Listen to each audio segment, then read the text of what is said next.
Have you ever wondered why so many individuals who have an avoidant attachment style stay single for years, even when they say that they want love? Well, if you've dated an avoidant or if you are one yourself, you'll recognize the very specific patterns that often keep them stuck in isolation. So, in today's video, we are going to break down, first and foremost, the general stats of how many dismissive avoidants over the age of 30 tend to be single at any given time. We'll talk about a specific study. Then we'll dive into why this tends to be, but also really importantly, the two places in time that dismissive avoidants tend to retreat or withdraw, because there's these two really intense times that usually are around certain components of a relationship where dismissive avoidants will retreat out of fear, and their fears are extra triggered in these pivotal times that can cause relationships to either work or fall apart.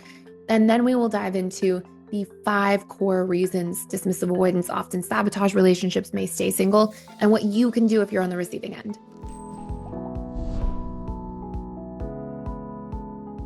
So first and foremost, something really interesting is there was a study done by psychologists Fraley and Shaver in the year 2000. And essentially this study estimated around 60% of avoidant adults to be single at any given time, specifically and especially dismissive avoidance. Now, we know that dismissive avoidants tend to do a few things. They tend to, first and foremost, delay or avoid long-term commitment. They also experience a bit of a difficult time maintaining intimacy over time and withdraw from emotional closeness in relationships because that emotional closeness scares them. And as a result, this study basically went on to show that dismissive avoidants have fewer long-term romantic relationships, as you can probably guess, more frequent breakups, and a lower likelihood of not just marriage, but also long-term cohabitation. So basically anything where there's intense commitment over long periods of time, you just see a lot less of this. And this tended to be particularly strong over the age of 30. So dismissive avoidants tend to want to date. Okay. And we're going to talk about like what some other root causes here in just a second and then what you can do. But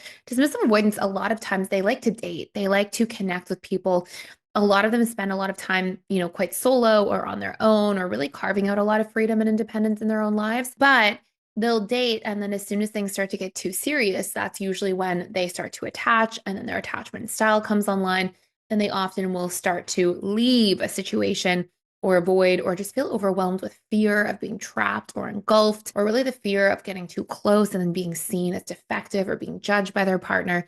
And a lot of these things basically throw them into a tailspin, and eventually they tend to walk away. Now, on the other hand, we also have a group of dismissive avoidants, and I think that this is really key to highlight, that often in relationships will be invested in a relationship, but while they will invest in a relationship, they may be emotionally not very connected to their partner over time. So I'll just give you a story. Like I had a client once, and they were dating somebody for 20 years who was dismissive avoidant. This person still wouldn't live with them. And this is when they came to me, like on the very first day, they told me this backstory. And they were like, yeah, it's almost like I'll talk to this person, and we'll hang out once a week for a couple of hours, but it's almost like they're constantly trying to distance themselves. We don't text very much during the week. And I remember just listening to this and thinking, like, this isn't even really a relationship because there's so little contact and commitment that it's almost like this is a friendship, right? They would hang out with the person, like watch a TV show for an hour and a half, text like every 2 or 3 days. And it's like that's not necessarily creating a relationship. And unfortunately, this person had basically built her life around her partner's requests and demands because she had a lot of like self-worth things to work on and a lot of things to work through so that she could elevate her standards and communicate her needs. Now, amazingly, because I actually didn't think this was going to happen, to be honest, from the beginning. Because usually when there's these 20-year things and somebody's so set in stone, amazingly, she actually did a ton of work on herself. She was able to work through a lot of her core wounds. She was able to understand what her needs were. She started articulating her needs and her boundaries, saying like, look, for this to continue, I need to see a little bit more investment here and here. But she did it in a really healthy way. She was really kind.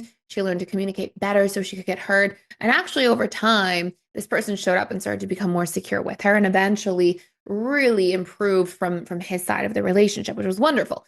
But a lot of times that doesn't happen if there's this long-standing dynamic. So all of this to say that there are 5 underlying things that are often happening that cause dismissive avoidance to stay single and often for the long haul, or go through this series of relationship dynamics where they're in a 1 or 2 year relationship, or even like, 6 to 8 month relationship, much more short lived relationship dynamics. And then when things get close or too real, they tend to move on or walk away. And I think it's important to note here too that there's two major points that dismissive avoidance will withdraw at. The first one is when things get serious, right? Around 4 to 6 months, when things start to get more real and feelings, that's usually that initial withdrawal phase. The second withdrawal phase, which is actually much stronger, is when the power struggle stage starts in relationships. And that's usually around 1.5 to 2 years in. So if you make it through the first one, the second one is particularly difficult. And if the relationship doesn't end there, it's usually going to stay in some sort of long, connected relationship where everything is minimal. Like the person's not fully emotionally available. There's still too much distance. It may not even feel like a fully real relationship. And these are all things to pay attention to and, things to be able to work on with somebody to see if this is healthy for you. Because a lot of times dismissive avoidance can show up really well if somebody else shows up really well and leads the way. But a lot of times they also won't because they have to be willing to do that work to take those steps to becoming secure.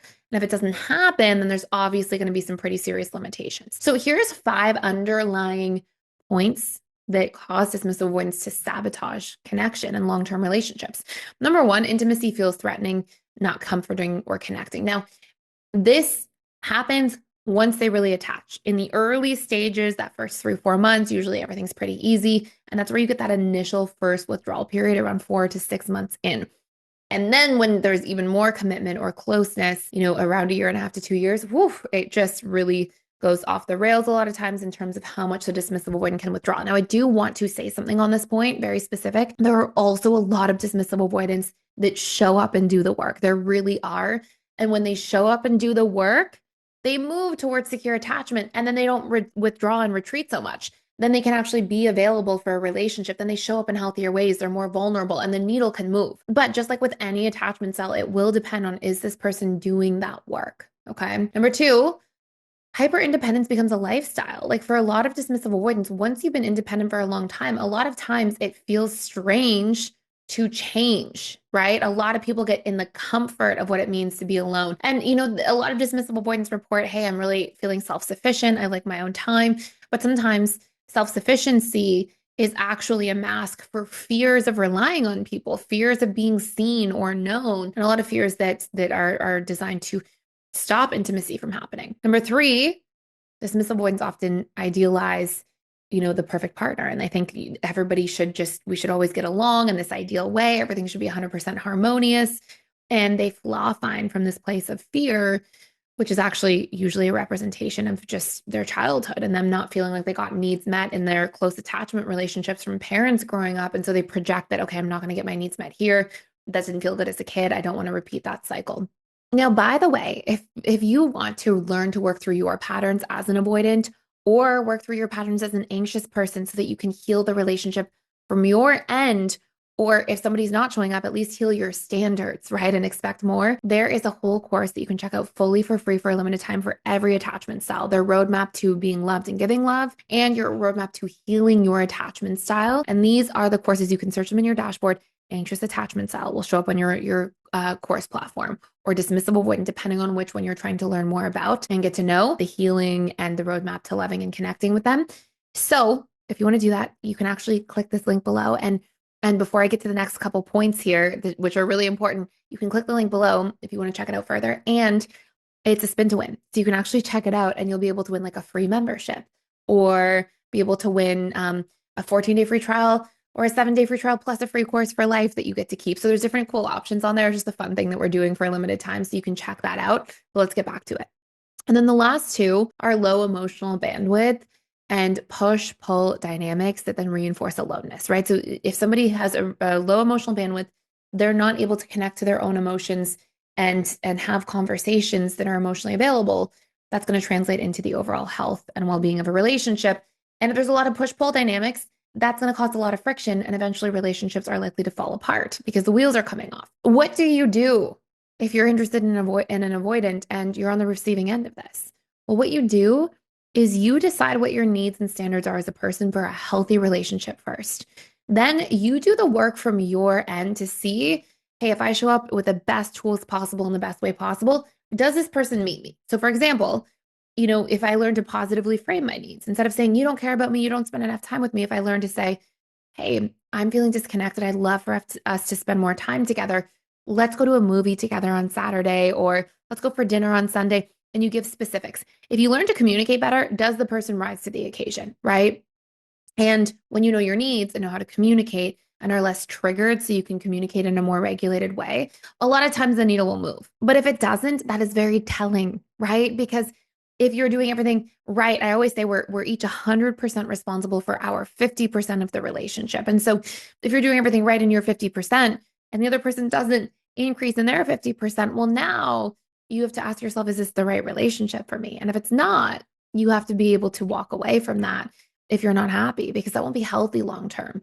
But if instead you see the person grow, then now you're growing together, right? And that's the best thing ever. So make sure you get clear on your standards, you set a deadline and you pour in within that deadline period of time. And then you'll have a very clear answer at the end of the deadline.